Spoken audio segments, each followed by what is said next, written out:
this first category is Tales of the Gods and Creation. The next is Heroes, Warriors, and Adventure. Leading Ladies and Affairs of the Heart. Ghost Stories and Supernatural Creatures. Legends of the Sea. Legends of Buddha and Buddhism. Fox and Animal Legends. Flowers and Trees. Legends of Mount Fuji. And Bells, Mirrors, Fans, and Tea. Which is very cool. So, you can let me know which of those categories interest you. I think that, let's see, some of these stories are short, some are long. It really does just depend. So, some of them are like half a page, like there's multiple stories on one page, so I think maybe I'll try to do one story from each of these categories and then maybe just do ones that interest me from there. So I'll try not to make this video too long though, but this will be a reading you to sleep video basically. And I'll just whisper the whole time. I'll whisper. Sometimes I do soft spoken for these videos, but I go either way, you know. I go both ways. Let's see. I think I want to start with, in the Tales of Gods and Creation section, Izanagi and Izanami, because those names sound familiar. And that's page 37, so. Oops, almost went past it.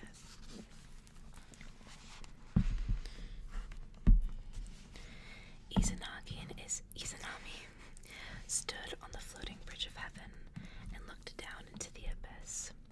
They inquired of each other if there were a country far, far below the great floating bridge. They were determined to find out. In order to do so, they thrust down a jewel spear and found the ocean. Raising the spear a little, water dripped from it, congealated, and became the island of Onogoro-jima, which means spontaneously congealed island. Real creative. Upon this island, the two deities descended. Shortly afterwards, they desired to become husband and wife, though as a matter of fact, they were brother and sister. Crazy. But such a relationship in the East has never precluded marriage. Yeah, I wonder why. These deities accordingly set up a pillar on the island. Izanagi walked around one way, and Izanami the other. When they met, Izanami said, "How delightful, I have met with a lovely youth." One would have thought that this naive remark would have pleased Izanagi, but it made him extremely angry, and he retorted, "I am a man, and by that right should have spoken first. How is it that, on the contrary, though, a woman should have been the first to speak? This is unlucky. Let us go around again." So it happened that the two deities started afresh.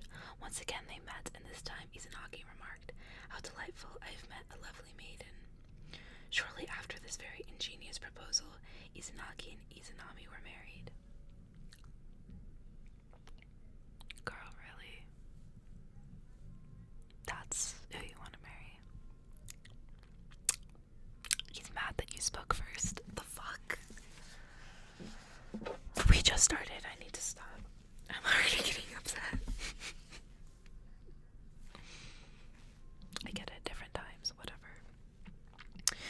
When Izanami had given birth to islands, seas, rivers, herbs, and trees, she and her lord consulted together, saying, "We have now produced the great 8-island country, with the mountains, rivers, herbs, and trees. Why should we not produce someone who shall be the lord of the universe?" The wish of these deities were fulfilled, for in due season, Amaterasu, the sun goddess, was born. She was known as Heaven Illumin of great deity, and was so extremely beautiful that her parents determined to set her up the ladder of heaven, and in the high sky above to cast her ever-glorious sunshine upon the earth. The next child was the moon god, Tsuki Yumi. His silver radiance was not so fair as the golden effulgence of his sister, the sun goddess, but he was, nevertheless, deemed worthy to be her consort. That is so interesting that in this story, the sun is represented by a goddess and the moon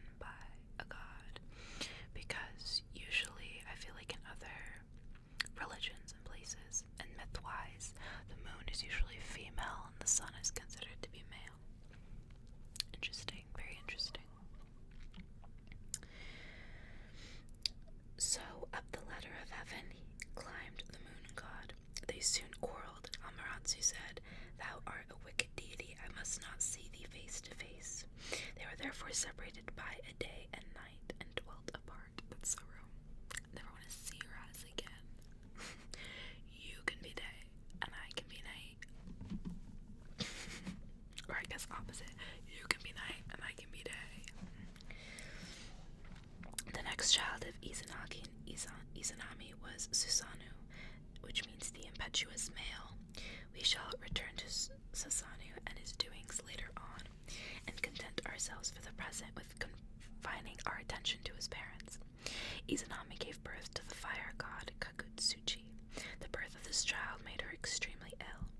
Izanagi knelt on the ground, bitterly weeping and lamenting, but his sorrow availed nothing, and Izanami crept away into the land of Yomi, Hades.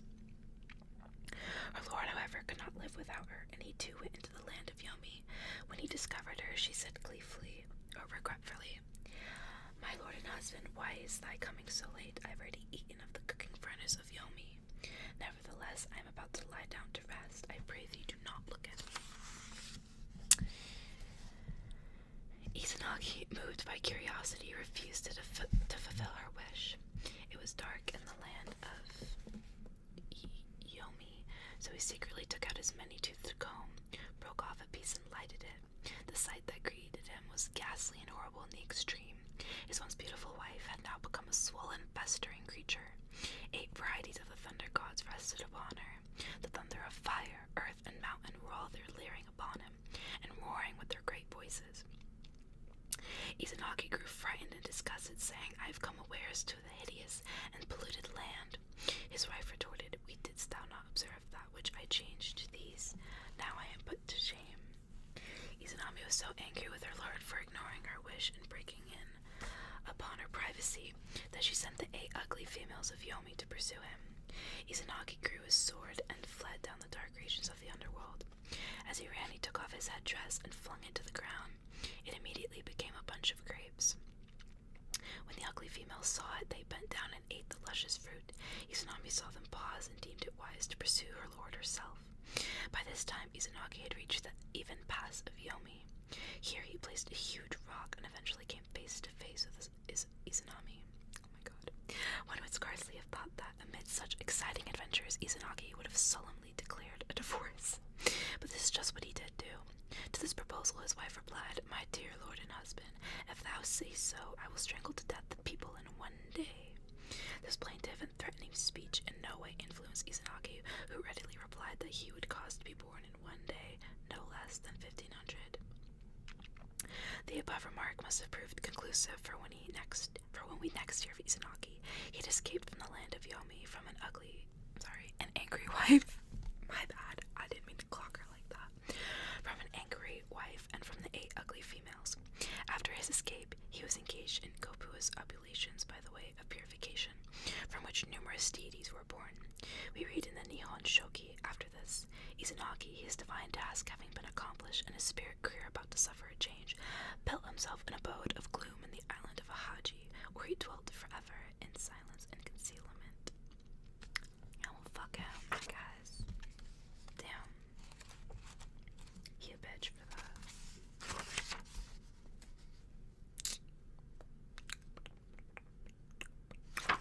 Oh, I should have read this cute little introduction.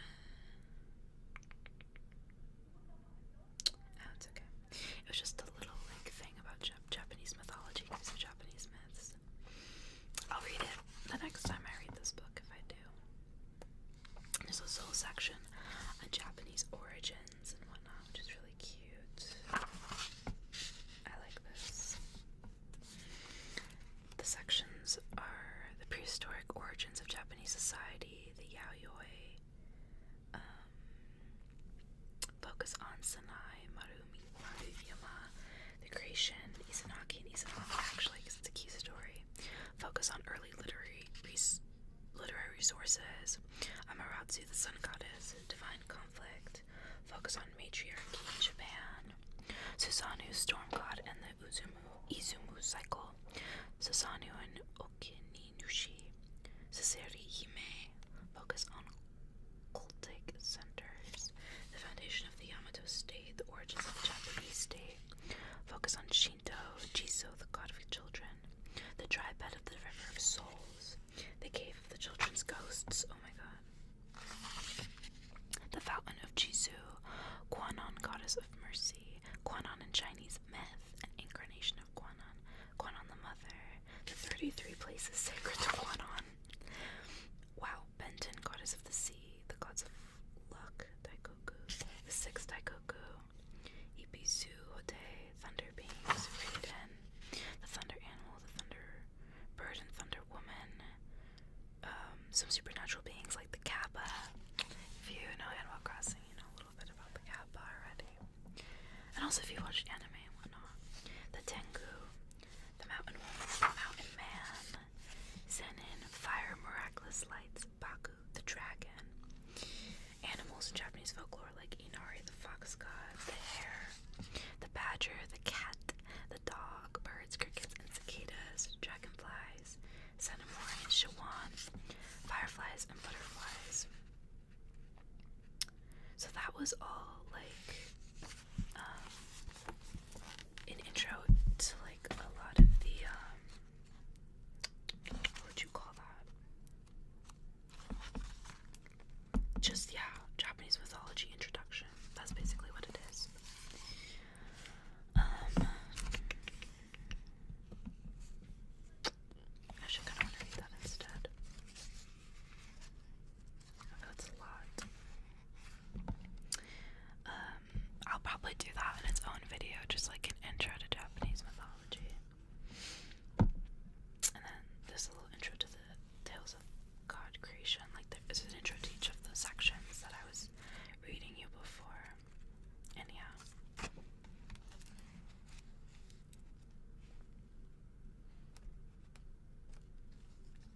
So if you guys are interested in that, let me know too. It's a lot of pages. It's a pretty long introduction to Japanese mythology, but I think it's a pretty good like overview of all the main points and whatnot. So that's here in the beginning. That's because like I read you one of the first stories in this book, and that was page 36. So we got like 20 or so pages that are just that introduction before that. So let me know.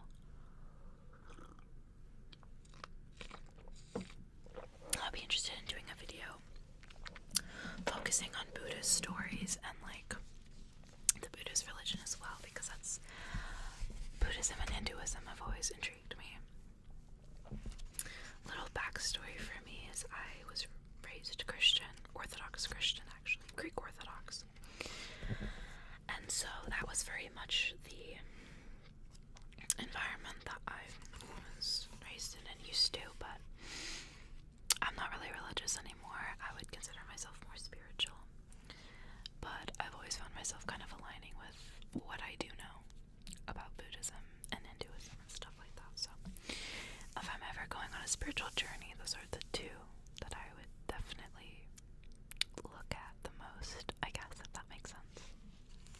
Or I would borrow from. Alright, now let's do a story from the Heroes, Warriors, and Adventure section. This one called The Goblin Spider, that's kind of funny. The Adventures of Momotaro, sounds kind of cute. A Japanese Gulliver, Kazuma's Revenge. I kind of like that because Kazuma sounds female. And I'm always down for female revenge, so let's do that one. That's page 72. Oh, my neck. Let's see.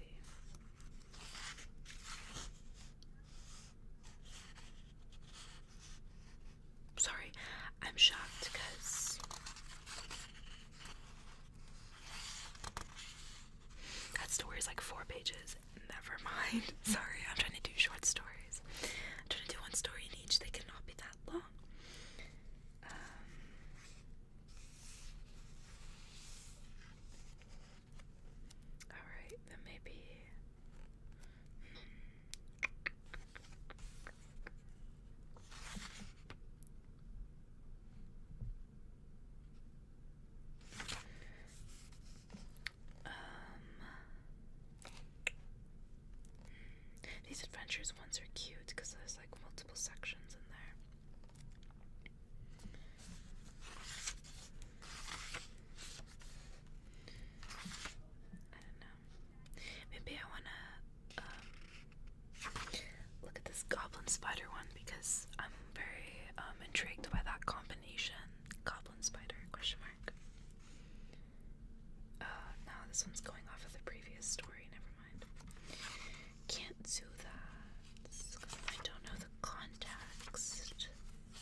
she chanced to see an enormous peach floating on the water. It was quite the largest she had ever seen, and as this old woman and her husband were extremely poor, she immediately thought what an excellent meal this extraordinary peach would make. As she could find no stick with which to draw the fruit to the bank, she remembered the following verse. Distant water is bitter, the near water is sweet. Pass by the distant water and come into the sweet. This little song had the desired effect. The peach came nearer and nearer till it stopped at the old woman's feet. She stooped down and picked it up. So delighted was she with her discovery that she could not stay to do any more washing, but hurried home as quickly as possible. When her husband arrived in the evening with a bundle of grass upon his back, the old woman excitedly took the peach out of the cupboard and showed it to him. The old man, who was tired and hungry, was equally delighted at the thought of the delicious meal.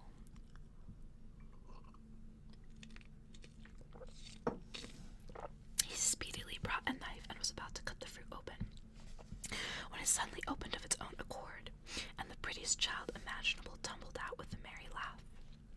"Don't be afraid," said the little fellow. "The gods have heard how much you desired a child, and have sent me to be a solace and a comfort in your old age." The old couple were so overcome with joy that they secretly knew what to do with themselves, that they scarcely, I said secretly, like they're gonna eat him or something.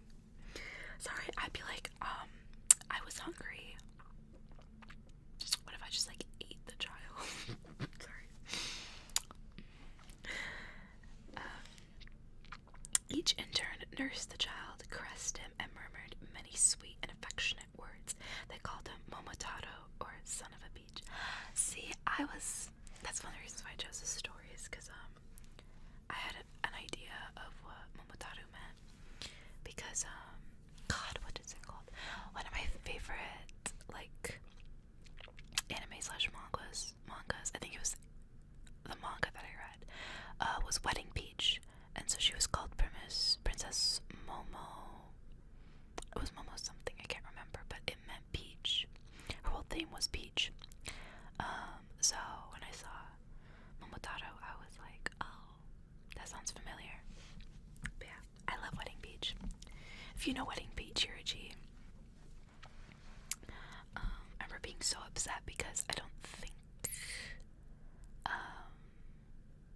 remember if there was a real ending to the manga or if it got like discontinued.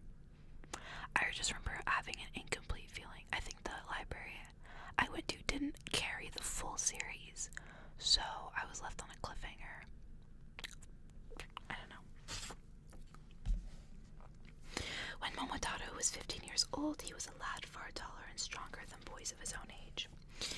The making of a great hero stirred in his veins, and it was a knightly heroism that desired to right the wrong.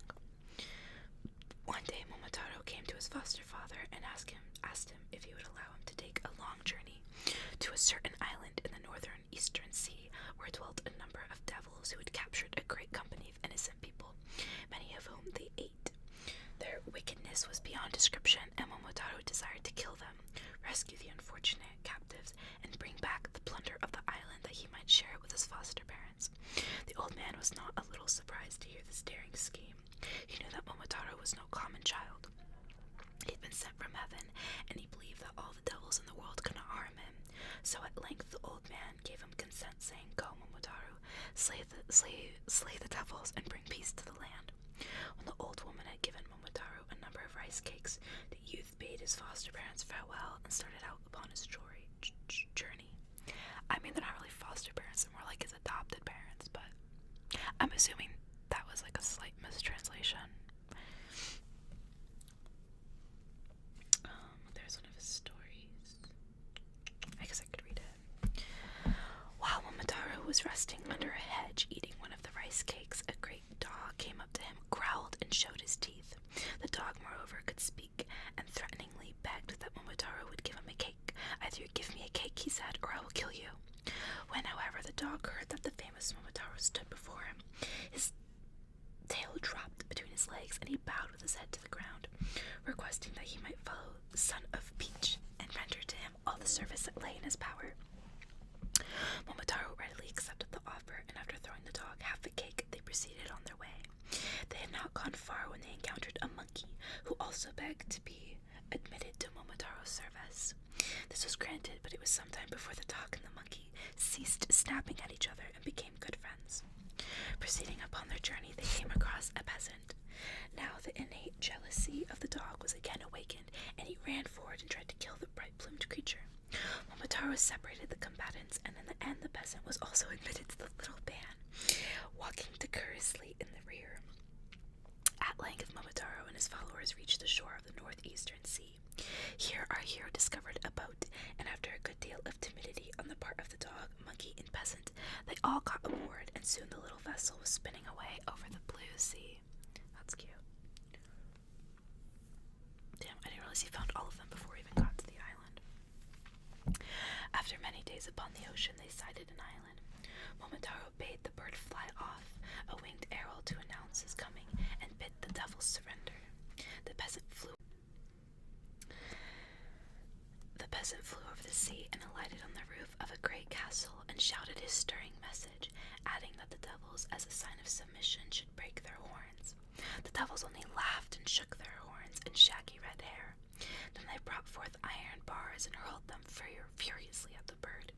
The peasant cleverly evaded the missiles and flew at the head of many devils. In the meantime, Momotaro had landed with his two companions.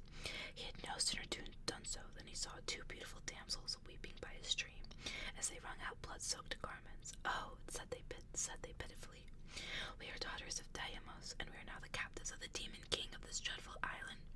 Soon he will kill us, and alas, there's no one to come to our aid." Having made these remarks, the women wept anew.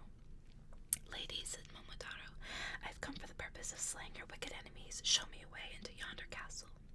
So Momotaro, the dog, and the monkey entered through a small door in the castle. Once inside this fortification, they fought tenaciously. Many of the devils were so frightened that they fell off the paparets and were dashed to pieces, while others were speedily killed by Momotaro and his companions. All were destroyed except the demon king himself, and he wisely resolved to surrender and begged that his life might be spared. "No," said Momotaro fiercely, "I will not spare your wicked life. You have tortured many innocent people and robbed the country for many years." Having said these words, he gave the demon king into the monkey's keeping, and then proceeded through all the rooms of the castle and set free the numerous prisoners he found there. He also gathered together much treasure. The return journey was a very joyous affair indeed. The dog and the peasant carried the treasure between them, while Momotaro led the demon king. Momotaro restored the two daughters of Deimos to their homes, and many others who had been made captives in the island. The whole country rejoiced in his victory, but no one more than Momotaro's foster parents, who ended their days in peace and plenty thanks to the great treasure of the devils, which Momotaro bestowed upon them. What a G. He said, "Let me free all these people, and I'm gonna take their fucking money, and then me and my parents are gonna be loaded." Yeah.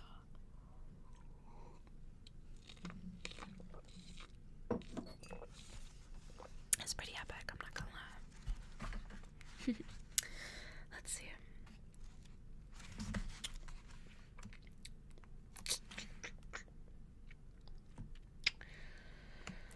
It's gonna take forever if I actually read one from each section. Maybe we'll just do half in this video, and I'll do another half and another. Although some of these have really cute titles, I want to read them so bad. Like, obviously I like the ghost stories and supernatural creature ones. Ooh, the Ghost of Sakura. I would have read like that whole section if I had done this before Halloween, but it's after Halloween, so we'll take our time. But also, I see one called The Vampire Cat under the Fox and Animal Legend category. Like, hello. Whatever, I just want to read that one real fast. That's 428. Let's see how long that one is.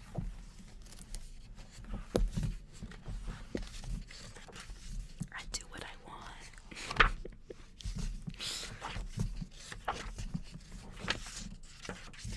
None of them are connected, so it really doesn't matter the order.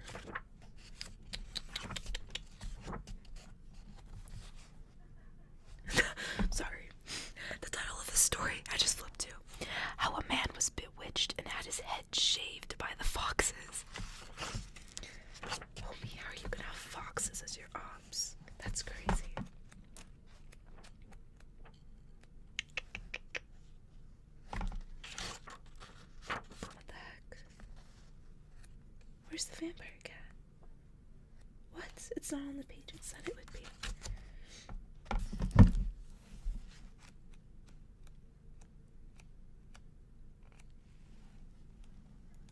It says 420. Oh, that's definitely wrong. That must be a misprint. Because it's sandwiched in between the Badger's money, which is 416, and Momotaro and the Phantom Cats, which is 420. So why is 28 coming before 20? I think they put that in the wrong spot. Okay, let me go to 416, the Badger's money, and see if it's like next to that story. Okay, it is. It's on 418. They put a 2 instead of a 1 on accident. That's okay. It's kind of a long story. This might be the last one I read for this video. We'll see. The Prince of Hyzon. A distinguished member of the Nabishima family lingered in the garden with Otoyo, the favorite among his ladies. When the sun set, they retired to the palace, but failed to notice that they were being followed by a large cat. Otoyo went to her room and fell asleep. At midnight she awoke and gazed about her as if suddenly aware of some dreadful presence in the apartment. At length she saw crouching close beside her a gigantic cat, and before she could cry out for assistance, the animal sprang upon her and strangled her. The animal then made a hole under the verdanda, buried the corpse, and assumed the form of the beautiful Otoyo. Okay, now I've heard this one before. So I saw I think it was an Insta reel. It was like an art one, which I love. I love it when people like illustrate these short stories and whatnot. But it was like, I remember the story in that one being a mother who was acting, oh no, they got a cat. And then after a while they noticed their mom started acting weird. And she would like eat like a whole ass chicken or something. And like, I don't know, it was really weird. Just weird behavior. And then, I don't know exactly how they deciphered this, but maybe they just went into her room when she had locked herself in there at one point, and they saw that she was the cat, like a giant cat. And I think the whole thing was that actually the cat ate the mom and then would just shapeshift into her during the day, so they didn't realize. Something like that. I don't know. It was cool though. This is giving a really similar vibe. I'm sure this was probably the inspo for that illustration. But anyway, the prince, who knew nothing of what happened, continued to love the false Otoyo, unaware that in reality he was caressing a foul beast. Hey, cats are cute. He noticed little by little that his strength failed, and it was not long before he became dangerously ill. Physicians were summoned, but they could do nothing to restore the royal patient. It was observed that he suffered most during the night and was troubled by horrible dreams. This being so, his counselors arranged that 100 retainers should sit with their lord and keep watch while he slept. The watch went into the sick room, but just before 10 o'clock it was overcome by a mysterious drowsiness. When all the men were asleep, the false Otoyo crept into the apartment and disturbed the prince until sunrise. Night after night the retainers came to guard their master, but they always fell asleep at the same hour, and even 3 loyal counselors had a similar experience. During this time the prince grew worse, and at length a priest named Ruden was appointed to pray on his behalf. One night, while he was engaged in his supplications, he heard a strange noise proceeding from the garden. On looking out of the window, he saw a young soldier washing himself. When he had finished his ablutions, he stood before an image of Buddha and prayed most ardently for the recovery of the prince. Ruden, delighted to find such zeal and loyalty, invited the young man to enter his home, and when he had done so, inquired his name. I am Ito Soda, said the young man, and serve in the infantry of Nabishima. I have heard of my lord's sickness, and long to have the honor of nursing him. But being of a low rank, it is not meet that I should come into his presence. I have nevertheless prayed to the Buddha that my lord's life might be spared. I believe that the Prince of Hyzon is bewitched, and if I might remain with him, I would do my utmost to find and crush the evil power that is the cause of his illness. Ruden was so favorably impressed with these words that he went the next day to consult with one of the counselors, and after much discussion it was arranged that Ito Soda would keep watch with the 100 retainers. When Ito Soda entered the royal saw his master slept in the middle of the room, and he also observed the 100 retainers sitting in the chamber quietly chatting together in the hope that they would be able to keep off approaching drowsiness. By 10 o'clock, all the retainers, in spite of their efforts, had fallen asleep. Ito Soda tried to keep his eyes open, but a heaviness was gradually overcoming him, and he realized that if he wished to keep awake, he must resort to extreme measures. When he carefully spread oil paper over the mats, he stuck his dirk into his thigh. The sharp pain he experienced warded off sleep for a time, but eventually he felt his eyes closing once more. Resolving to outwit the spell, which had proved too much for the retainers, he twisted the knife in his thigh and thus increased the pain, and kept his loyal watch while blood continually dripped upon the oil paper. Holy shit. Not that I'll keep myself alive. Insane. Also, stabbing into his thigh, like, be careful not to cut your artery, dude. Holy crap. Falling asleep's gonna be the least of your worries.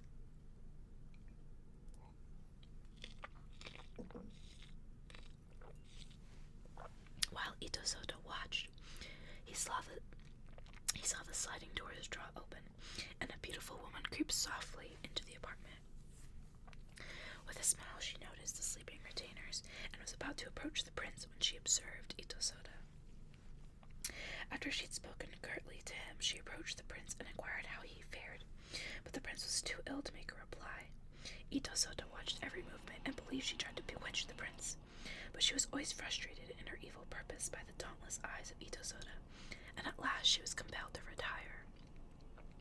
In the morning, the retainers awoke and were filled with shame when they learned how Ito Soda had kept his vigil.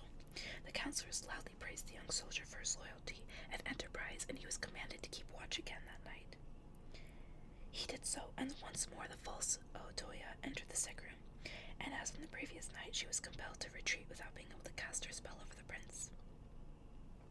It was discovered that immediately that faithful Soda had kept guard, the prince was able to obtain peaceful slumber, and moreover that he began to feel better, for the false Otoya, having been frustrated on 2 occasions, now kept away altogether, and the guard was not troubled with mysterious drowsiness.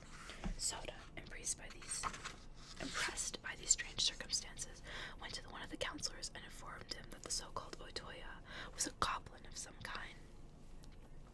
That night, Soda planned to go to the creature's room and try to kill her, arranging that in case she should escape, there should be 8 retainers outside waiting to capture her and dispatch her immediately.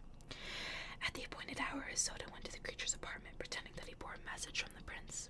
"What is your message?" inquired the woman. "Kindly read this letter," and replied Soda, and with these words he drew his dirk and tried to kill her. The false Otoya seized a halberd and endeavored to strike her adversary. Blow followed blow, but at last, perceiving the fight would serve her better than a battle, she threw away her weapon, and in a moment the lovely maiden turned into a cat and sprang onto the roof. The 8 men waiting outside in case of emergency shot at the animal, but the creature succeeded in eluding them. The cat made all speed for the mountains and caused trouble among the people who lived in the vicinity, but was finally killed during a hunt ordered by the Prince Hyzen. The prince became well again, and Ito Soda received the honor and reward he so richly deserved. Damn. Sucks for the princess I got fucking killed, though. That's like so interesting, too, like that kind of draining the life out of someone, kind of vampire concept, but with a cat. I like how it was literally just her, like, sleep depriving him, basically keeping him awake. Why do I feel like whoever wrote that story was just writing it because their cat would keep them awake at night by knocking shit over and being a menace? Because that's what Oliver does to me. He wakes me up every like 2 hours. He's like a toddler. Well, I guess not every 2 hours, but he wakes me up at like 5 or 4 a.m. Lately he's been nice when it's been like 5 or 6. He used to wake me up at 4 a.m. like years ago. But now he just wakes me up at like 5 or 6 a.m. without fail every single day. And when I don't go to bed till like 2 or 3 a.m., I'm kind of cranky because then I only get a couple hours before I'm disturbed. And then I try to go back to sleep, but it's just like, oh, I slept a few hours there and a few hours there. And it's not just like a full like rest, which is half my fault, half Oliver's. He's a menace, dude. But yeah. So that was 3 stories from this book. I think I'm just gonna read 3 in the future if I make more of these. I think the longest video I'll do reading from this will be when I read that intro section that I read out to you. Because that's like 20 pages, so that's gonna be like a 40 to